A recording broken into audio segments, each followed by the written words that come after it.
So we are looking at the fundamentals of personal finance, mastering the fundamentals of personal finance. In fact, just a moment, let me see a piece of paper here so I can draw something for you. Some of you may be joining us for the first time, so I would like to be as illustrative as I can be. Mastering the fundamentals of personal finance. What are the fundamentals? Income, in our context, savings. You're going to hear a lot of American books don't talk about savings, don't believe them. Here we save because we don't have loans of 2%. Savings, assets, and cash flow. So these are the four fundamentals of personal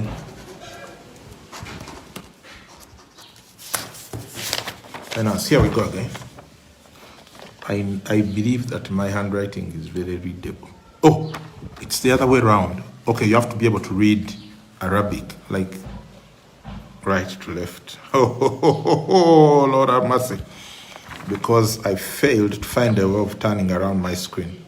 Let me see. I just might succeed, but every time I've tried, not very good things have happened. But I know I'm done. Yeah, it has worked. Thank Jesus. So I'm sure now you can see properly. It's not the other way around. So income. I need to exit the mode here. So you have income, savings, assets, cash flow. Income, savings, assets, cash flow. So how does it work? It goes around in a cyclical way.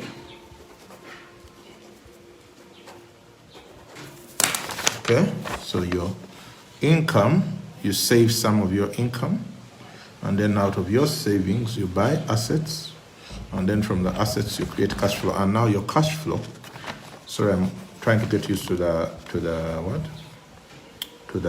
reversed, to the mirror effect myself. Then from your cash flow you get new income, and then you save assets and cash flow. So that's how you oops, how am I supposed to do this? That's how you create the cycle of wealth. That's the wealth cycle. So it is income, savings, assets, cash flow. Now, what I wanted to show you on this paper is that at every stage there is potential for loss. It's called expenses. I don't know if we looked at this last time, but I'll just stress it again. So you create your awesome income here, yeah, and guess what? Some of it is either going to be spent or it's going to go to savings. So when you get income, you either spend or you save. Now the point is, whatever you spend cannot create wealth. It's only that which you save that can create wealth. Now, then you can have your savings. You can have beautiful savings over here. And then what happens? You run into what people call a rainy day. Some people save for a rainy day. I don't save for a rainy day. I save to invest. So you run into a rainy day and you spend your savings. Guess what happens when you spend your savings? You've just killed the wealth cycle. You cannot get wealthy if you keep saving and then you spend your savings. Okay, so what happens with your savings? You have to purchase assets. That's the ultimate aim. You purchase assets. So income, savings, you purchase assets with your savings. And guess what? If you don't know how to produce cash flow from your assets, what's going to happen? You're going to run into one bad day when you are in bad need of cash, and what will you do? You'll sell your assets. So you can lose your assets if you don't produce cash flow. You can lose your assets if you don't produce cash flow. So how do you know you have a good asset? A good asset is one which gives you cash flow. Daily, weekly, monthly, quarterly, annually. That's a good asset. But guess what? Even when you have cash flow, you can lose it. You can get all your cash flow, go to Dubai, and have a party with friends. And you come back to zero. So when you get your cash flow, you're supposed to consider it as income and then reinvest it. So that's the cycle. I want to go through it too many times. But I just wanted to remind us of the wealth cycle. So it's again income, savings, assets, cash flow. Income, savings, assets, cash flow. And you repeat. Okay? So don't save for rainy days, save to invest. You can have some money for emergencies, but that shouldn't be your focus. If you expect trouble will come. If you expect good will come. So I would rather expect good. When you expect good, even when trouble comes, you can take care of it. Someone said, take care of the big things and the small things will take care of themselves. If you keep taking care of only the small things, you never manage the big things. So take care of the big stuff, big vision, big what, and then the small things will take care of themselves. How do you take care of the big things? Have, for each of these things we talked about here, income, savings, assets, and cash flow, have a target. Have a goal. If you aim at nothing, you'll hit it every single time with incredible, deadly accuracy. Can you imagine deadly accuracy hitting nothing? Yeah, that's what the majority of the people do, and you are not among the majority. You are among a small minority who have wisdom and understanding of how money and finance works. And you, my friend, you're going to change your life permanently, your children's life and your grandchildren's life, by the way you handle money, by sticking to this wealth cycle and ensuring that you're operating in wisdom. I hope I'm making sense, friends. So so you have to have a target. So for example, let's talk about income. You need to have an income target. How much money do you want to make in the year 2020? If you think that's someone else's decision to make, you've just relegated leadership in that area. You are the one. Whose money is it? It's you. Who's working for it? It's you. Who needs to have a goal? You. So you must have a goal that I'm going to make this much money this year. Okay. And after you've done that, did we do that? I just want to be sure. Tina Namas usually reminds me. Did we do the thing of dividing, going down to the value for the minute on this group? Did we do the value for the minute on this broadcast, or did I do it somewhere else? I teach in so many different spaces. Sometimes I'm wondering if I've done the different things I need to do. So someone will remind me. Tina, you probably know if we did value for the minute or not. Please go ahead and remind us if we did value for the minute. So you need to have an income target for 2020. How much money do you want to make? And then after that, you need to have a savings target. How much money do you want to save? Okay, thanks, Tina, I've seen that. How much money do you want to save for investments, to buy assets? And then when it comes to assets, there's something called the net worth. Usually, you need to know what was your net worth as of December 31st, 2019. And then you need to have a target. How much should my net worth be December 31st, 2020? So that you know, over the period of 365 days, how much is my net worth going to grow? Because then that informs how you save and how you invest and in what kind of assets you're investing. I hope I'm making sense. And then when it comes to cash flow, then you need to still have a target of my assets. How much should they sweat? What should be the return on investment per annum from my collective set of assets? So you may find that you have loads of assets, you know, hundreds of millions, but they produce absolutely zero cash. And that's not a good asset. So if you don't give yourself a target, then your assets will not sweat. Okay, let me now take you back to the first aspect of income. We looked at income. We looked at the law of income. You shall be compensated according to the value that you bring to the market. You shall be compensated according to the value that you bring to the market. Both butchers and surgeons deal with meat, but they are compensated wildly differently. Why? Because of the reality of one of the skill sets and how much skill you need to have for the other. So if all you're into is butchery, you will never be rewarded like a surgeon unless you have hundreds of butcheries, or unless you run an abattoir, in which case you are no longer a butcher, you're a business person. I hope I'm making sense. So that's where I want us to refocus again. I talked a little bit about the law of income last week, and then we also talked about the law of time from Sandy Adelaja's book about time, which says that the law of time dictates that successful people convert their time into value, or they convert their time into tangible services and products. So your degree of financial success as a person is simply your conversion ratio. How much is your minute worth? Every time you exist, how much is your conversion ratio of time to cash? What's your time to cash conversion?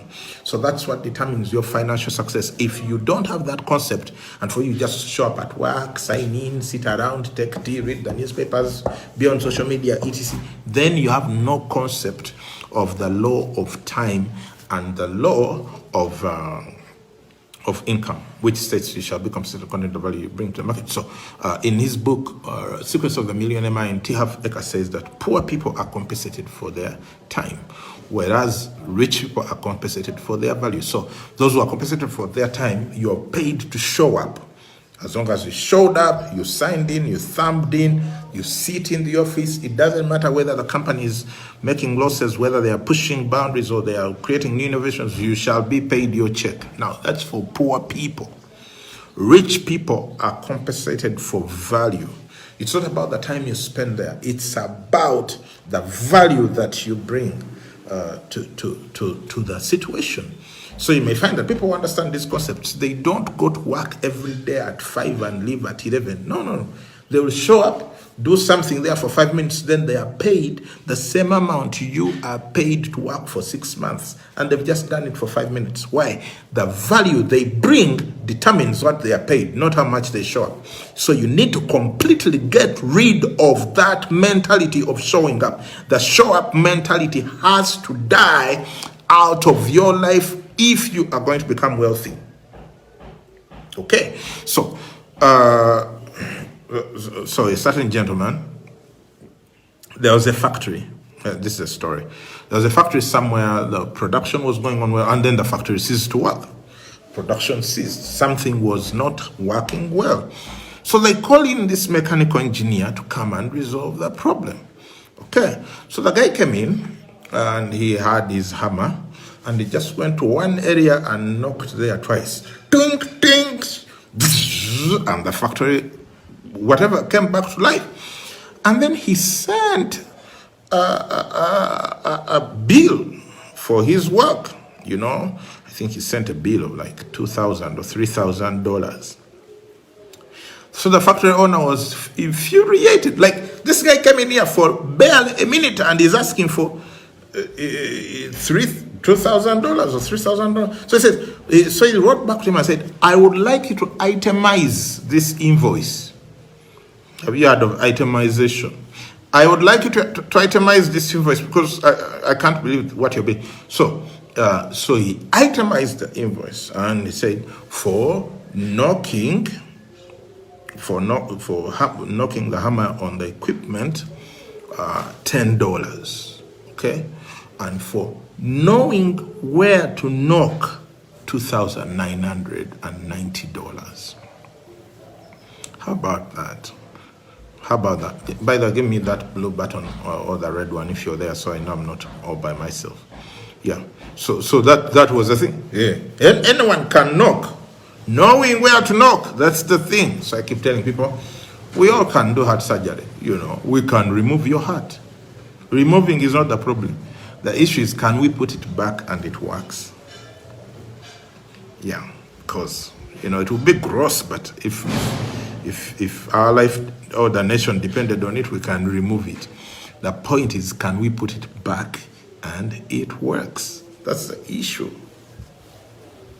So, what am I talking about? I'm talking about value, value, value, value.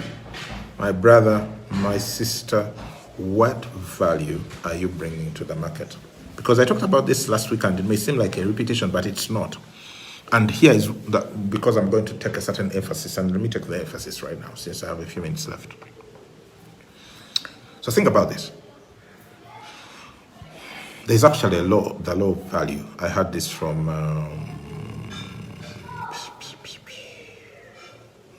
Sam Ademi, Nigerian pastor and coach.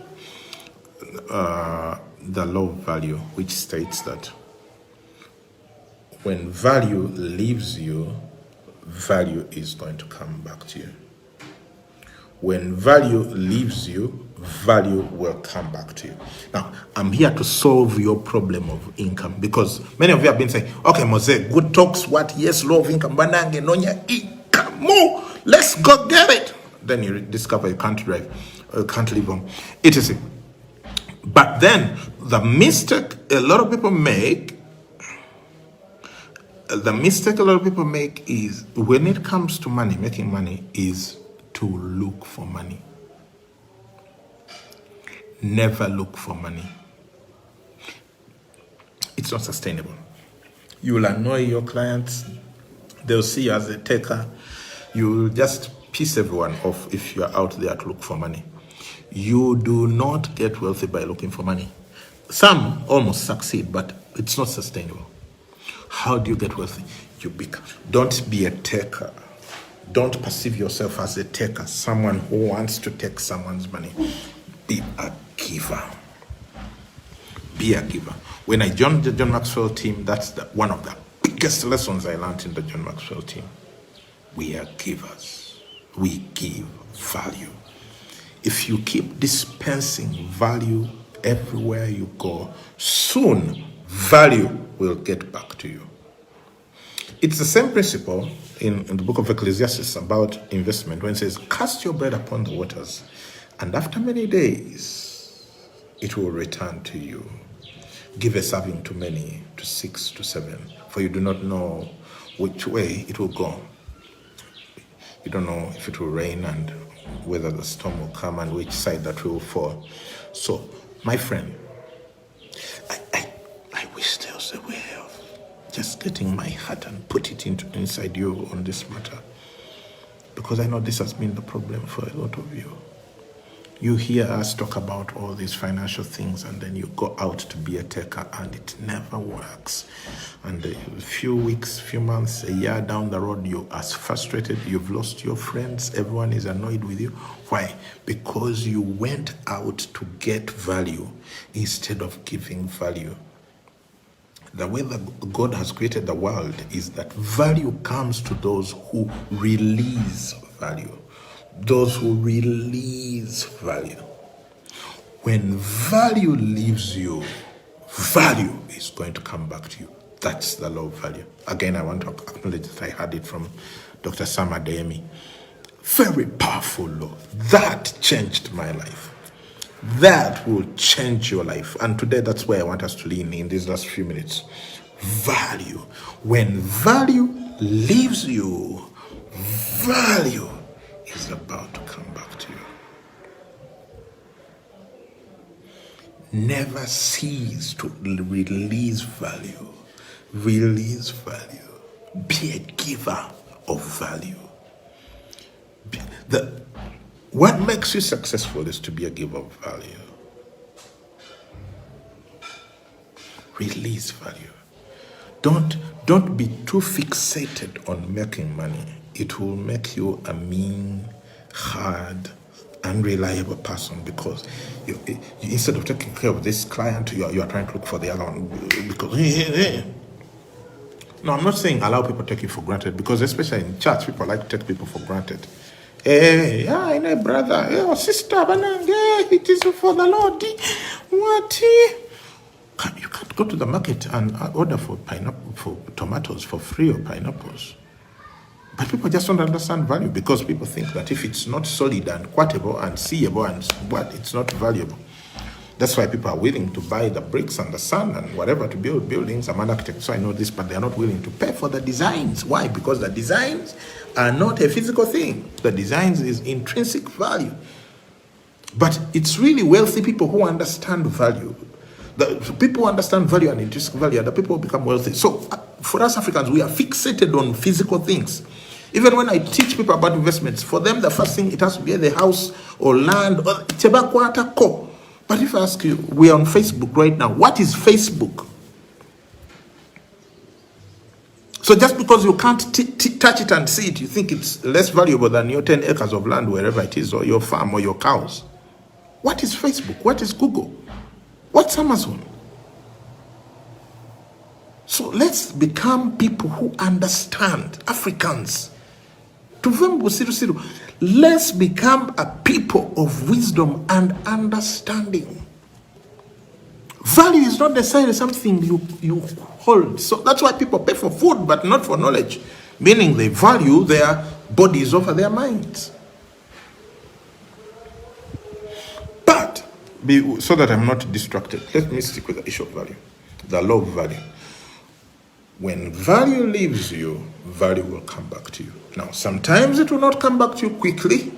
Sometimes it's not going to be instant. Sometimes it may take years. But value, as long as the universe exists, value will never leave you and not come back to you in some way. So, become a giver of value. That's how you establish your brand. That's called branding. Mr. Kamara is on this call. That's called branding. Value. You become a giver of value. So when you become a giver of value, value starts coming back to you. For example, you may be tempted to, deliver just enough to be paid. Whatever that is. It can be a book. You're working on a book. It can be a painting. Timothy is here. It can be a song. And there's just that thing where it's just enough to pass. And people are willing to pay. But you have not delivered your whole value. That's not good. Why is Java still making money even now when people are stuck at home? The value they keep delivering. They give you more food than you can finish in less time than you expected. And they try to make sure you have a good customer experience. So even now, people are like, those are our people. I'm willing to call from wherever it is for them to deliver. Why? They've proven their value. They are givers.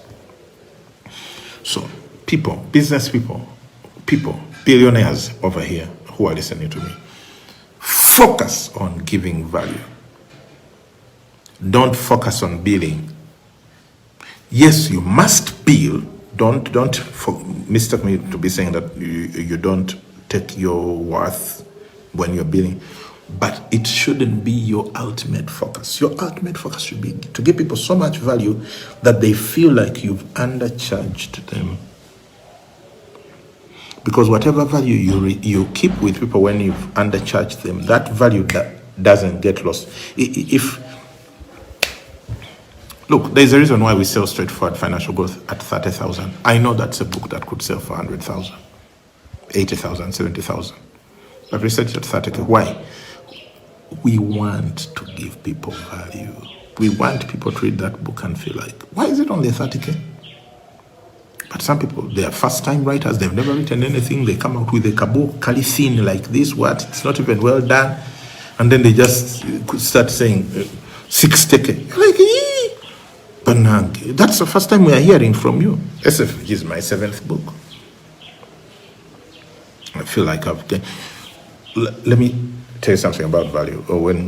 My best book, what I consider to be my best book, is Call to Greatness. And Call to Greatness, we made a mistake on the cover of the book. We misspelled something. And people were negotiating, no, it can be what? People won't see it. You could cover, there's. We said, you know what? Nope. We believe in excellence. We had to reprint more than 1,000 books. Value. Value. My friend Angela Sanyo discovered something was wrong with her project. Her CD, very good music. You should get it if you haven't. About someone who claimed to have written a song that was on the CD, and then they found out they actually didn't write the song, and they had given credit to this person as the writer. They had printed the CDs in the US and they had shipped them. They had to destroy close to 1,000 CDs and redo the whole process. That's called when you know your value and you're not willing to compromise for the short term. They're not willing to compromise for the short term. Why? When you have that mentality, you just keep giving value. And guess what? You keep increasing the value you give every so often. People start getting a lot more from you than before. A lot more from you than before. It's about value. Don't compromise your value, because when value leaves you, value is going to come back to you. You can get to a point in life where you are the least worried person about money. Why? Money is, yeah. You just know that you can always call on it anytime. Why? Because you're a constant giver of value. All right, I'm done here. So thanks so much for joining me for today.